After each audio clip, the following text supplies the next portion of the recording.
Practical work experience తో future ready 4 years BS program. పూర్తి వివరాలకు వెంటనే స్క్రీన్ పైన కనిపిస్తున్న నంబర్స్ కి కాల్ చేయండి. ఒక మహానుభావుడి రూపకర్త, ఇంకొక విజనరీ నాయకుడి కార్యదక్షత, క్రమశిక్షణ, ఇంకొక యువ నాయకుడి భవిష్యత్ ప్రణాళిక, వీళ్ళ ముగ్గురిని కూడా నడిపిస్తున్న పార్టీ కోసం ప్రాణ త్యాగానికైనా సిద్ధపడే కార్యకర్త, అన్నీ కలిపితే తెలుగు జాతి గర్వపడే తెలుగుదేశం పార్టీ.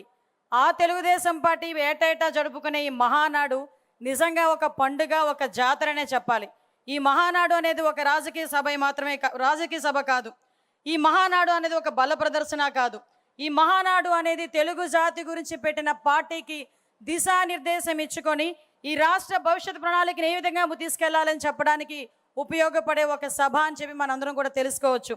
ఈ కార్యక్రమంలో తెలుగు జాతి ఉన్నంత వరకు తెలుగువారి గుండెల్లో ఉండే యుగ పురుషుడు అన్న నందమూరి తారక రామారావు గారికి పాదపద్మములకు నమస్కారాలు సమర్పిస్తూ ఈరోజు ఈ కార్యక్రమానికి నవ్యాంధ్ర శిల్పి, కోట్లాది ప్రజల ఆశాదీపం, ఒక విజనరీ నాయకుడు, ఆ రోజు ఎన్టీ రామారావు గారు ఆత్మవిశ్వాసంతో ఉండాలి, ఆత్మ గౌరవంతో ఉండాలి, ఢిల్లీ నడివీధుల్లో తెలుగు వాళ్ళు నిలబడేటట్టు చేయాలి అనుకుంటే అదే ఆత్మగౌరవాన్ని ముందుకు నడిపిస్తూ అదే ఆత్మవిశ్వాసంతో ఈరోజు ఢిల్లీ నడివీధుల్లోనే కాదండి, ప్రపంచం ఏ మూలకెళ్ళి జై తెలుగుదేశం అంటే నలుగురు బయటకు వస్తారు జై తెలుగుదేశం అని.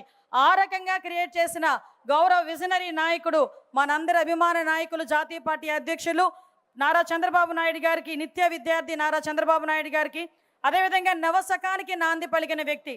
ఈరోజు ఈ మాట నేను పర్టికులర్గా చెప్పాలి. ఎందుకంటే జాతీయ వర్కింగ్ ప్రెసిడెంట్గా ఎన్నికైన తర్వాత మొట్టమొదటి మహానాడు చేస్తూ ఉంటే ఈరోజు నెల్లూరులో మహానాడు కొంచెం క్యాన్సిల్ అయింది. విజువల్గా మనందరం కూడా ఇలా ఈరోజు వర్చువల్గా చేయాలి అని అనుకునేటప్పుడు నేను కొంచెం బాధపడ్డా. అయ్యో, ఫస్ట్ టైం లోకేష్ బాబు గారు వర్కింగ్ ప్రెసిడెంట్ అయిన తర్వాత మహానాడు చెప్పుకుంటున్నామే, ఈరోజు ఇలా అయింది ఏంటి అనుకుంటే దానికి 10 కాదు 20 ఈరోజు మహానాడు రాష్ట్ర వ్యాప్తంగా 14 లక్షల మంది తెలుగుదేశం పార్టీ కుటుంబ సభ్యుల మధ్యలో జరుగుతుందంటే లోకేష్ బాబు గారు వెరీ బ్లెస్డ్ అని చెప్పి మనందరం కూడా తెలుసుకోవాలి. మనందరికీ కూడా తెలుస్తుంది. యువగలం అధినేత, ఎంతోమంది యువకుల తాలూకా తన గలాన్ని తన గలంగా ముందుకు నడిపిస్తున్న యువ నాయకుడు నారా లోకేష్ గారికి ప్రత్యేకంగా నేను ధన్యవాదాలు తెలియజేసుకుంటూ ఈరోజు హైబ్రిడ్ విధానంలో ఈ స్క్రీన్ల ముందు కూర్చున్న ఎంతోమంది తెలుగుదేశం పార్టీ కుటుంబ సభ్యులందరికీ కూడా 14 లక్షలు 15 లక్షల మంది కుటుంబ సభ్యులకి ఈరోజు ఇక్కడే ఉన్న పెద్ద నాయకులందరికీ కూడా మరొక్కసారి ధన్యవాదాలు తెలియజేసుకుంటున్నా.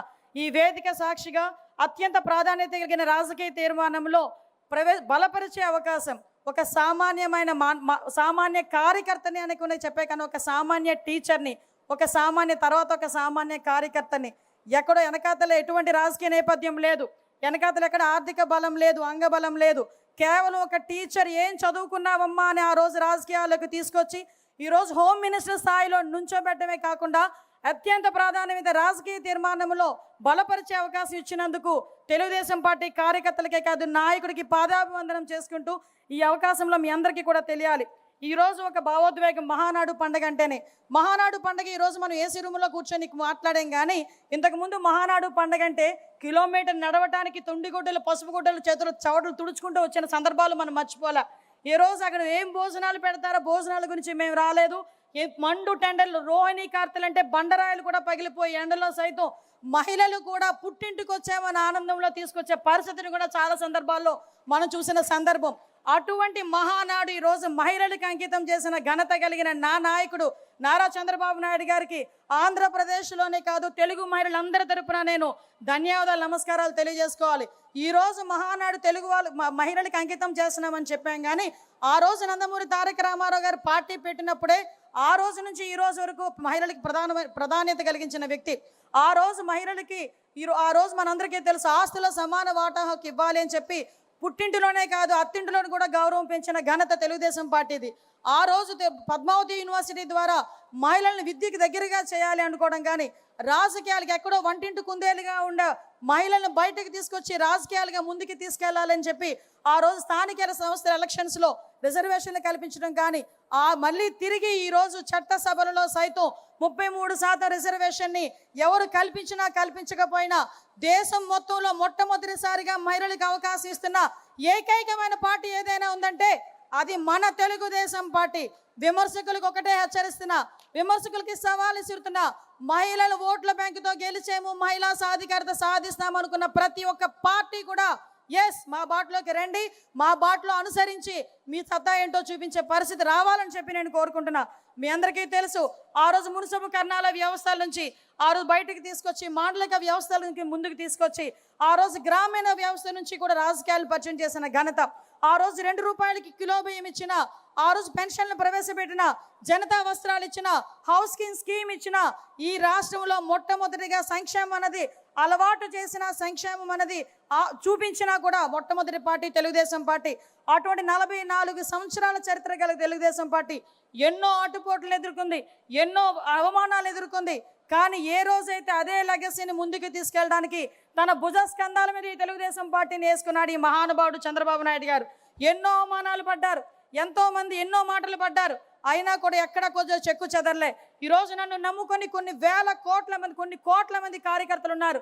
ఆ కార్యకర్తలకి న్యాయం జరగాలి, ఈరోజు మన రాష్ట్రాన్ని బాగు చేయాలి అని 1995లో ఆయన మనకు ముఖ్యమంత్రి అయిన తర్వాత సుమారుగా 2004 వరకు ఆయన తీసుకున్న సంస్కరణలు చూస్తే నిజంగానే తమ్ముడు ఇంత మొన్న ఆది అన్నాడు ఎన్నో సినిమాలు తీయచ్చు, అందులో సినిమాలు తీశారు కూడా.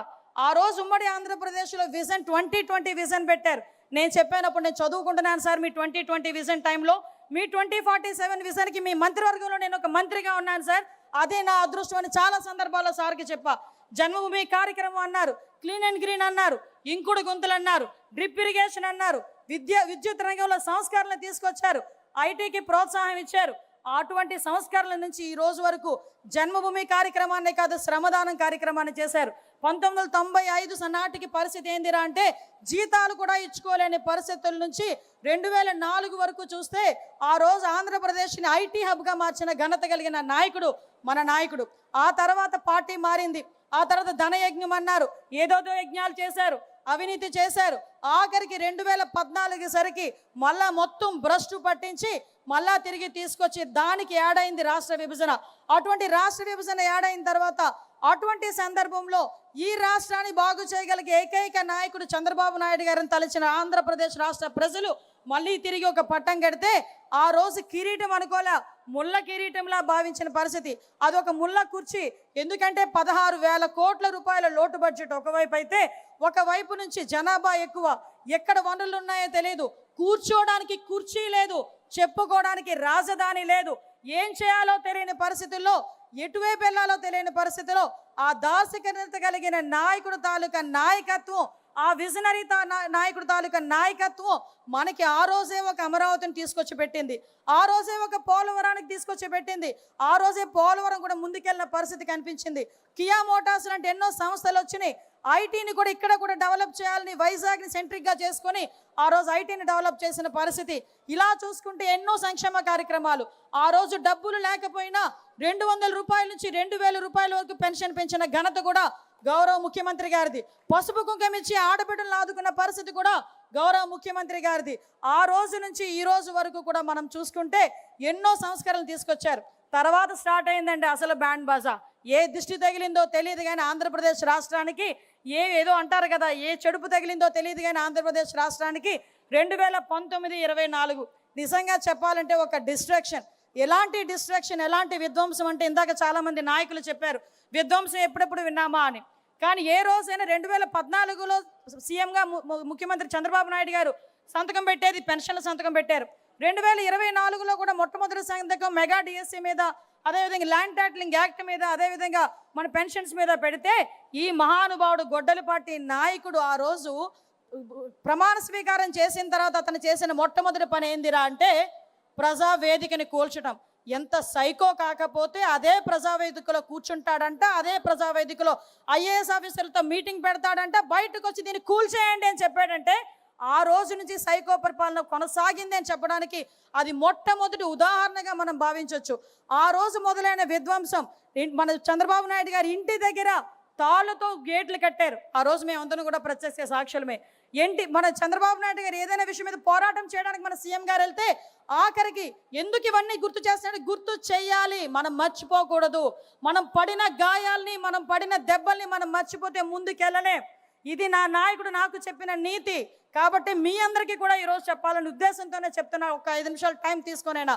ఎందుకు చెప్తున్నానంటే, ఆ రోజు కట్టిక నేల మీద ఎయిర్పోర్ట్లో ఎన్నో సందర్భాల్లో కూర్చున్న ప్రత్యక్ష సాక్షులు మేము ఇక్కడ ఉన్న వాళ్ళందరం కూడా అదే రోజు ఎన్నో అవమానాలు పడ్డారు. ఎంతోమంది నాయకులను జైల్లో పెట్టారు. ఎంతోమంది నాయకులు ఇళ్ళ దగ్గరికి వెళ్ళి కూల్ చేశారు. ఆ రోజు పరదాలు ఉన్నాయి, చెట్లు కొట్టే పరిస్థితులు, ప్రివెంటివ్ అరెస్టులు, హౌస్ అరెస్టులు, ఎట్టు చూసినా గగ్గోలు. అమరావతి కావాలని రోడ్డు మీదకి వస్తే ఆడబిడ్డల్ని బూటికాలతో తన్నిన సందర్భాలు. ఇది ఏంటి తప్పు అంటే, మాస్క్ అడిగిన పాపానికి సుధాకర్ని పిచ్చోడిని చేసిన సందర్భాలు. ఇది ఏంది అని అడిగితే డ్రైవర్ సుబ్రహ్మణ్యాన్ని చంపి డోర్ డెలివరీ చేసిన సందర్భాలు. వీటన్నిటి గురించి పోరాటం చేస్తున్నామంటే మాలాంటి వాళ్ళ మీద కూడా అట్రాసిటీ కేసులు పెట్టిన సందర్భాలు. అటువంటి సందర్భంలో నిజంగా ఒక్కగానొక్క కొడుకు ఈ సందర్భంలో నేను నారా భువనమ్మకి నేను థ్యాంక్స్ చెప్పాలి. ఎందుకంటే ఏ తల్లి చెయ్యని ఆ రోజు ధైర్యం ఆ తల్లి చేసింది ఈ రాష్ట్ర ప్రజల గురించి. ఏమండి, ఆ కుటుంబం ఎప్పుడు ఈ రాష్ట్ర ప్రజలకు అంకితం అయిపోవడమేనా? ఆ రోజు నేను భయపడ్డా. అదే యువగలం పేరిట యువత తాలూకా గలాన్ని ముందుకు తీసుకొని ముందుకు నడుస్తూ ఉంటే ఎన్ని మాటలన్నారండి. చేతిలో మైక్ లాక్కున్నారు, నుంచున్న స్టూల్ లాక్కున్నారు, వేసిన స్టేజ్ లాక్కున్నారు, బయటకు వస్తే కరెంటు తీసేశారు, ఒక సరైన ప్రొటెక్షన్ ఇవ్వలేదు, రాళ్ళు ఇసిరేవాళ్ళు, గుడ్లు ఇసిరేవాళ్ళు. అయినా అన్నిటికీ తట్టుకున్నాడు ఆ పెద్ద మనిషి. నిజంగా పెద్ద మనిషి అనాలి, ఎందుకంటే నేను నాకన్నా చిన్నోడైనా పెద్ద మనిషి అనాలి. ఆ రోజు ఈ రాష్ట్ర భవిష్యత్తు గురించి, ఆ రోజు అతనికి అధికారం కొత్త ఏం కాదు. తాత సీఎం, నాన్న సీఎం, ఆఖరికి ఆయన అప్పటికి మంత్రి పదవి చేసిన వ్యక్తి అయినప్పటికీ కూడా ఈ రాష్ట్ర యువత గురించి నేను ముందుకు రావాలి అని చెప్పుకొని వచ్చారు. ఈ రోజు రెడ్ బుక్ అని మాట్లాడుతున్నారు. నీకులాగా గొడ్డళ్ళు చేతిలో పెట్టి కత్తులు చేతిలో పెట్టి యువకులను ముందుకు నడిపించే పార్టీ మాది కాదు. ఆ రోజు నుంచి ఈ రోజు వరకు అతని చేతిలో రాజ్యాంగం ఉంది. ఆ రాజ్యాంగాన్ని పట్టుకునే పాదయాత్ర చేశాడు. ఈ రాజ్యాంగానికి అనుగుణంగా నేను పాదయాత్ర చేస్తున్నా, ఈ రాజ్యాంగానికి అనుగుణంగా నేను పరిపాలన చేస్తామని చెప్పి ఆ రోజు ప్రజల నమ్మకాన్ని చూరగొని ఈ రోజు ఈ కుర్చీలో కూర్చున్న సందర్భాన్ని కూడా మేమందరం చెప్పాలి. ఈరోజు అటువంటి సందర్భంలో ఈరోజు మనందరం చూసాం. అధికారం ఉన్నంత వరకు ఒకలాగా ఉంటుంది, అధికారం పోయిన తర్వాత ఒకలా ఉంటుంది. మా అన్నయ్యతో అన్నయ్య ఎందుకన్నారంటారా, గొడ్డలి పార్టీ. ఎందుకంటే కొంతమంది ఎట్టకారంగా కూడా అనొచ్చు. ఎందుకంటే మీరందరూ కూడా ఒకసారి మనం ఆలోచన చేసుకుంటే, ఈరోజు ఒక పక్క నుంచి 2024లో ఎటువంటి పరిస్థితులు ఆంధ్రప్రదేశ్ రాష్ట్రం మనలందరినీ ఎన్నుకుందో మనకు తెలుసు. ఎక్కడెక్కడ విదేశాల నుంచి వచ్చిన వాళ్ళు కూడా ఓటేయడానికి ఖండాంతరాలు దాటి సప్త సముద్రాలు దాటి ఇక్కడికి వచ్చి ఓటేసి వెళ్ళారంటేనే ఆ రోజు తెలిసింది మన నాయకుడి తాలూకా సత్తా ఏంటో ఈ ప్రపంచానికి, కూటమి తాలూకా సత్తా ఏంటో ఆ రోజు తెలిసింది. ఆ రోజు వచ్చిన తర్వాత నుంచి చిన్న కంపారిజన్ చెప్పాలి. ఆ రోజు ఒక దళితుడిని డోర్ డెలివరీ చేసి చంపేసి డోర్ డెలివరీ చేస్తే అదే చంపిన వాడిని ఇంట్లో పెట్టుకొని కౌన్సిల్కి పంపించి ఈ రోజుకి కూడా రక్షించే ప్రయత్నం చేస్తే, నా నాయకుడు, మనందరి నాయకుడు P4 విధానంలో బంగారు కుటుంబాలను తయారు చేయాలని మార్గదర్శులతో కూడా వెళ్ళి ఆ దళిత కుటుంబంలోని తాలూకా విధి విధానాలు ఎలా ఉన్నాయి చూడటానికని వెళ్ళి అదే దళిత కుటుంబం వంటగదిలోకి వెళ్ళి టీ పెట్టి ఆ కుటుంబానికి ఇచ్చి తను కూడా వాళ్ళతో తాగిన నాయకుడు ఎవరైనా ఉన్నారా? నేను ఈరోజు ఛాలెంజ్ చేసి అడుగుతున్నా, అటువంటి నాయకుడు ఎవరైనా ఉన్నారా? నా అదృష్టం ఏంటో చెప్పనా, సార్ పెట్టిన టీ నేను కూడా తాగాను. ఆ రోజు నేను కూడా సార్ మీటింగ్లో ఉన్నా. ఆ రోజు నేను అన్నా, సార్ మీరు టీ ఎప్పుడైనా బోనముకి పెట్టించారో లేదో కానీ మా అందరికీ పెట్టారు, నిజంగా మేము అందరం అదృష్టవంతులం సార్ అని. అటువంటి నాయకుడు అండి నా నాయకుడు. ఏం మాట్లాడతావయ్యా జగన్మోహన్ రెడ్డి, నువ్వు అక్కడెక్కడో కూర్చొని ఏం రాజకీయాలు చేస్తావయ్యా? నీ రాజకీయం ఎలా ఉంటుందో చెప్పనా? బాపట్లలో వరదలు వచ్చి రైతులందరూ కూడా నష్టపోయారంటే వరి కంకులు మునిగిపోయి మనమైతే ఏం చేస్తామండి, ప్యాంటు సగానికి మడత పెట్టేస్తాం. మా సార్ అయితే అది మడత కూడా పెట్టరు, దిగిపోతారు, ఆ బురదలోకే దిగిపోయి ఏం జరిగిందని చూసుకొని దగ్గరికి వెళ్ళి రైతు భుజం మీద చేసి మాట్లాడొస్తారు. కానీ మనాడు హైటెక్ కదా, మనాడు ఏం చేశాడంటే అంతవరకు రెడ్ కార్పెట్ వేసుకున్నాడు. రెడ్ కార్పెట్ మీద వెళ్తే ఇక్కడెక్కడో ఈయన ఉంటాడు, అక్కడెక్కడో రైతు ఆ కంకిలు తీసి ఇలా చూపిస్తుంటాడు అన్నమాట. అప్పుడు ఆయన అది చూసి అది డ్రోన్ షాట్లు వేస్తారు, అది చూసి ఈయన అనుకుంటాడు అనమాట. బుడమేరుకి నేను ప్రత్యక్ష సాక్షిని. బుడమేరు వచ్చినప్పుడు సుమారుగా వారం రోజుల పాటు ఎక్కడ తిన్నారో, ఎక్కడ పడుకున్నారో, ఎక్కడ రెస్ట్ తీసుకున్నారో తెలియదు. తెల్లవారుజాము 4 గంటలకి ఆ రోజు బుడమేరు వచ్చిన రోజు నన్ను చూసి సార్ అన్నారు, అమ్మ అనితే వెళ్ళి పడుకో అని. టైం చూసా 4 అయింది, పర్లేదు లేండి సార్ వెళ్దామండి అన్నాం. మళ్ళీ అట్నుంచి వచ్చారు 6 అయింది. 6 గంటలకి అధికారులందరినీ కూర్చోబెట్టి రివ్యూ చేస్తున్నారు. రివ్యూ చేస్తే సడన్గా సార్ అన్నారు, సార్ టైం చూసుకోవాలి 6 గంటలని. సడన్గా ఎలా చూసి అన్నారు 7 గంటలకు అందరం 6:30కి అందరం కలుద్దామా అన్నారు. కార్తికేయ మిశ్రా గారు కూడా ఆ రోజు ఐఏఎస్ ఆఫీసర్ ఉన్నారు. ఇలా చూసి ఇంకెందుకు సార్ ఇక్కడే ఉండిపోతాం సార్, మీరు వెళ్ళి కాసేపు రెస్ట్ తీసుకొని రండి సార్ అన్నారు. అప్పటి వరకు మేము కూడా టైం చూడలే. అప్పుడు టైం 6.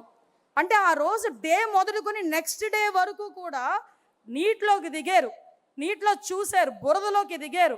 ఆఖరికి మళ్ళా తిరిగి ఒక సామాన్యమైన పరిస్థితి వచ్చినంత వరకు కూడా ఆ ప్లేస్ని వదిలి కూడా రాలేదు. అది నా నాయకత్వం అంటే. ఏం మాట్లాడతాడు ఈరోజు కూర్చొని? ఈరోజు మనం అధికారంలో ఉంటేనే నాయకత్వం చేయడం కాదు. ఈరోజు సార్ సిద్ధాంతం ఎలా ఉంటుందంటే, అధికారం కోల్పోయినప్పుడు బాధపడడం కాదు, అధికారం లేకపోయినా అధికారం ఉన్నా కూడా పేదవాడికి సేవ చేసి లేకపోయినప్పుడు ఆయన బాధపడే తత్వం ఉన్న నాయకుడు. కాబట్టి అధికారం ఉన్నా లేకపోయినా నేను ప్రజల పక్షాన పోరాడతాను అని చెప్పి ఆ రోజు నుంచి ఈ రోజు వరకు కూడా పోరాటం చేస్తూనే ఉన్నారు. ఎందుకు చెప్తున్నానంటే మళ్ళా వాళ్ళు తిరిగి మొదలు పెట్టారు. మొన్నటి వరకు ఎలక్షన్ ముందు వరకు వివేకానంద రెడ్డి హత్య చంద్రబాబు నాయుడు గారు చేయించారని నారాసుర రక్త చరిత్రాన్ని ఒక గొడ్డలు పెట్టారు. ఈ 5 సంవత్సరాలు అతగాడే కదండి సీఎం, అతగాడే కదా 5 సంవత్సరాలు సీఎం. 19 నుంచి 24 వరకు వాళ్ళ బాబాయ్ చనిపోయిన తర్వాత 5 సంవత్సరాల వరకు. మరి ఆ రోజు ఏం చేశారండి అని అడుగుతుంది నేను కాదండి బాబోయ్, వాళ్ళ చెల్లెళ్ళు అడుగుతున్నారు. ఆ సునీతమ్మన ఆ పక్కనున్న బాబు ఆవిడ షర్మిలమ్మ అడుగుతున్నారు. కనీసం ఆ రోజు మాట్లాడకుండా మళ్ళీ ఈ రోజు నిన్న మొన్న బయటకు వచ్చి చంద్రబాబు నాయుడు గారే చేశారంట. అంటే చెప్పేవాడికి అదే అంటారు కదా, వినేవాడు లోకువా అని. ఈరోజు మేము ప్రజలు వింటున్నారు అనుకొని నోటుకు వచ్చినట్టు చెప్పే సందర్భాలు. నేను ఒకటే చెప్తున్నా, ఇక్కడ చాలామంది కొన్ని లక్షల మంది తెలుగుదేశం పార్టీ కార్యకర్తలు కూర్చున్నారు, కొన్ని లక్షల మంది తెలుగుదేశం పార్టీ కార్యకర్తలు వింటున్నారు మన దిశానిర్దేశం. ఈరోజు ఎంతో కష్టపడి ఇంకో 2028కి అనుకుంటా సార్కి 50 సంవత్సరాలు పూర్తయితే రాజకీయంగా ఒక నాయకుడిని చూశానండి నేను, నిజంగా ఏకైక నాయకుడిని చూశాను. ఈరోజు నా సీక్రెట్లు ఎవరికైనా చెప్తే నాయకుడి కింద ఎదుగుతాడేమో అనుకుని భయపడే నాయకుల్ని కూడా నేను చూశాను. కానీ 50 సంవత్సరాలుగా ఆయన అక్కడ ఇంచుమించుగా 50 సంవత్సరాలు రాబోతున్న రాజకీయ చరిత్ర కలిగిన నాయకుడిగా మమ్మల్ని కూర్చోబెట్టి, మా మంత్రుల్ని కూర్చోబెట్టి ఏం చెప్తారో తెలుసా? నేర్చుకోండి అయ్యా, నేను చెప్తాను, చాలా చెప్తాను, మీకు వినే ఓపిక ఉంటే నేను చెప్పడానికి సిద్ధంగా ఉన్నా, మీరు రాజకీయం నేర్చుకోండి, అడ్మినిస్ట్రేటివ్ నేర్చుకోండి అని చెప్పి మాకు లాంటి వాళ్ళందరినీ కూడా సింగపూర్ పంపిస్తే అది కూడా వాళ్ళకి వేరే రకంగా ఆలోచించుకున్నారు. సింగపూర్ పంపించి ఈరోజు బయటకు వచ్చిన తర్వాత మేము అందరూ అనుకున్నారు సింగపూర్ విహారయాత్ర అని. కాదండి, విజ్ఞాన యాత్ర అండి సింగపూర్. మాకు మార్నింగ్ 9:30కి మీకు స్కూల్లో, నేను చాలామంది మా నారాయణ గారు ఎక్కడ చూస్తున్నారు, ఆయన 9:30కి ఎలాగైతే స్కూల్ బస్ ఎక్కిస్తారో మేము కూడా అలాగే ఎక్కాం నారాయణ గారితో పాటు. నారాయణ గారు కూడా ఆ రోజు 9:30కి స్కూల్ బస్ ఎక్కినట్టుగా కారు ఎక్కాం. ఎక్కి ఈవినింగ్ 7, ఒక్కొక్కసారి 7:30 కూడా ఎక్కిన సందర్భాలు కూడా ఉన్నాయి. అటు నుంచి 7 o'clock తీసుకొచ్చి పడేసేవారు మమ్మల్ని. Of course it's a wonder. నిజంగా అలాంటి చోట నేర్చుకోవాలి. ఎందుకు చంద్రబాబు నాయుడు గారు నేర్చుకోమంటారని చెప్పడానికి అదొక ఉదాహరణ. ఇలాంటి నాయకుడు ఉన్న తర్వాత, ఇలాంటి వ్యక్తిత్వం ఉన్న తర్వాత ఇంకొకటి చెప్పి నేను ముగిస్తానండి. ఎందుకంటే మత్స్యకార భరోసా కింద మొన్న రీసెంట్గా చంద్రబాబు నాయుడు గారు ఒక ఇంటికి వెళ్ళారు. నిజంగా వెళ్ళాలనుకుంటే ఈ ఊర్లో కూర్చొని బటన్ నొక్కొచ్చు. ఎందుకంటే అతగాడు ఇంతకుముందు బటన్ నొక్కేవాడు బయటకు వెళ్ళాడంటే పరదాలు కట్టాలి, లేకపోతే చెట్లు నరకాలి, ఇంచుమించు 5,000 మంది పహారా ఉండాలి, గంతకాలు తవ్వాలి. నిన్నే చెప్పారు సార్, గంతకాలు తవ్వేవారంట చుట్టూను. నల్ల చున్ని వేసుకోకూడదు, నల్ల బుట్టు పెట్టుకోకూడదు, నల్ల రిబ్బన్ కట్టుకోకూడదు, అతగాడు అన్ని ఆంక్షలు ఉండేవి. కానీ మన నాయకుడు ఏం చేస్తున్నారంటే, ఒక సంక్షేమ పథకం ఇవ్వాలంటే నేరుగా వాళ్ళ ఇంటికి వెళ్ళి కూర్చుంటున్నారు. వాళ్ళ ఇంటికి వెళ్ళి ఉండడమే కాకుండా వాళ్ళు చేపలు ఎలా కొంటున్నారు, ఎలా అమ్ముతున్నారు, జీవన విధానాలు తెలుసుకొని ఆయన వాళ్ళతో పాటు, నేను ఎందుకు ఇది మెన్షన్ చేస్తున్నానంటే వాళ్ళతో పాటు కింద కూర్చొని భోజనం చేశారు. కొంతమంది నాయకులు ఉంటారండి, కొబ్బరికాయ కొట్టాలంటే పంతులు వెళ్ళి రాయి ఎత్తారు పైకి. కొబ్బరికాయ కొట్టాలంటే పంతులు రాయి ఎత్తితే అప్పుడు కొబ్బరికాయ కొడతాడు. అలాంటి వాళ్ళు కూడా ఇతని తాలూకు వయసు గురించి మాట్లాడుతున్నారంటే ఇంక సిగ్గుందా అని అడుగుతున్నాను ఈరోజు. అటువంటి ఒక సైకో గొడ్డలి పార్టీ నాయకులు మళ్ళా బయటికి రావడానికి, కళ్ళబొల్లి బాటలు బయటికి రావడానికి ప్రయత్నం చేస్తున్నారు. నేను ఒకటే చెప్పబోతున్నా ఈరోజు ఒకటే చెప్పబోతున్నా. మన నాయకులందరూ ఉన్నారు, కార్యకర్తలు ఎలాంటి వాళ్ళు మనకు తెలుసు. ఈరోజు గౌరవ నారా లోకేష్ గారు ఈరోజు ఎన్నో కంపెనీలు తీసుకొచ్చి, ఇంకొక విషయం చెప్పాలి, మన సాధారణంగా మన ఇంట్లోనే జెన్ ఆల్ఫా జనరేషన్స్ అన్నీ ఉన్నాయి. వాళ్ళకి అర్థం కానిది ఏంటంటే, మా జనరేషన్కి ఉద్యోగాలు ఇచ్చింది ఆయనే, ఇప్పుడున్న జనరేషన్కి ఉద్యోగాలు ఇస్తున్నది ఆయనే, జెన్ ఆల్ఫాకి కూడా ఉద్యోగాలు ఇవ్వబోయేది ఆయనే. దానికి సంబంధించిన కార్యాచరణ 2047 వరకు చేతిలో పట్టుకొని తిరుగుతున్నారండి ఈయన. ఇలాంటి వ్యక్తులు ఉన్నంత వరకు జెన్ ఆల్ఫా కాదు కదా, జెన్జీస్ కాదు కదా, ఎవరైనా చదువుకుంటే చాలు మీ ఇంటికి ఉద్యోగాలు తీసుకొచ్చే స్థాయికి మేము తీసుకొస్తామని గౌరవ నారా లోకేష్ గారు ముందుకొచ్చి చెప్పే సందర్భాలు కూడా ఉన్నాయి. ఇంకా 28 సెకండ్లు ఉంది సార్. ఇంకొక విషయం కూడా చెప్తున్నాను సార్, నారా లోకేష్ గారు తీసుకొస్తున్న ఐటీ కంపెనీలకి ఇంతకుముందు మేము చదువుకునేటప్పుడు ఉద్యోగాల గురించి మేము వెయిట్ చేసేవాళ్ళవి, కానీ ఇప్పుడున్న జనరేషన్ ఏం అదృష్టవంతులయ్యా, ఉద్యోగాలు మీ గురించి వెయిట్ చేస్తున్నాయి. That is Gen Zs. నిజంగా చెప్పాలంటే అదృష్టవంతులు అని చెప్పి ఈరోజు చెప్పాలి. అటువంటి నాయకులు ఉన్న చోట, అటువంటి నాయకత్వం పనిచేస్తున్న చోట దీన్ని నిలబెట్టుకోవాల్సిన అవసరం ఉంది, దీన్ని సస్టైన్ చేయాల్సిన అవసరం ఉంది. మన రాష్ట్రం బాగుపడాలన్నా, మన కుటుంబాలు బాగుపడాలన్నా, మన విలువలు పెరగాలన్నా, మనం గౌరవంగా బతకాలన్నా ఈ ఎన్డీఏ కూటమి గవర్నమెంట్ ఈరోజు ముందుకెళ్లాల్సిన అవసరం ఉంది. ఇంకో 15 సంవత్సరాలు కాదు, 20 సంవత్సరాలైనా ఇదే గవర్నమెంట్ ముందుకెళ్తేనే 2047 నాటికి ప్రపంచంలోనే మొదటి స్థానంలో ఆంధ్రప్రదేశ్ ఉంటుంది అని రాసి పెట్టుకోమని ఈ మహానాడు సాక్షిగా చెప్తున్నా. దీనికి ప్రతి ఒక్క కార్యకర్త కూడా ముందుకు రావాలి. ఇప్పుడు జరిగే ప్రతి ఎలక్షన్ మనదై ఉండాలి. ఇందాక చంద్రబాబు నాయుడు గారు వీడియో ఒకటి వేస్తున్నప్పుడు చంద్రబాబు నాయుడు గారు నేను అని చెప్పినప్పుడు ఇక్కడ ఉన్న వాళ్ళందరం కూడా క్లాప్స్ కొట్టాం. ఆ మాట పదే పదే పదే పదే వినాలి అని చెప్పి ఇక్కడ సంకల్పం తీసుకొని వెళ్దాం. ఆయన ఎవరేం చేయగలరండి? 24 క్లైమోర్ మైన్స్ ఏం చేయలేకపోయినాయి. ఆయన దృఢ సంకల్పం అలాంటిది, అతని తాలూకా తపన అలాంటిది. మనకి ఏదైనా మంచి చేయాలని తపన, అటువంటి తపన కలిగిన నాయకుడు, తపన కలిగిన యువ నాయకుడు సారథ్యంలో ఈరోజు మనందరం పనిచేస్తున్నాం. దీనికి మనందరం గర్వపడుతూనే దీన్ని ముందుకు తీసుకెళ్లే బాధ్యత కూడా మనందరం కూడా తీసుకుందామని మీకందరికీ కూడా తెలియజేసుకుంటూ, ఒక మంచి రాజకీయ తీర్మానం, ప్రెస్టేజ్గా ఉండే ఒక రాజకీయ తీర్మానం మీద మాట్లాడే అవకాశం, దాన్ని బలపరిచే అవకాశం ఇచ్చినందుకు మరొక్కసారి మీ అందరికీ కూడా మనస్ఫూర్తిగా పాదాభివందనం చేసుకుంటూ, నా నాయకుడికి, నా పార్టీకి నేను, నా కుటుంబం ఎల్లప్పుడూ రుణపడి ఉంటామని తెలియజేసుకుంటూ సెలవు తీసుకుంటున్నా. జై హింద్, జై తెలుగుదేశం.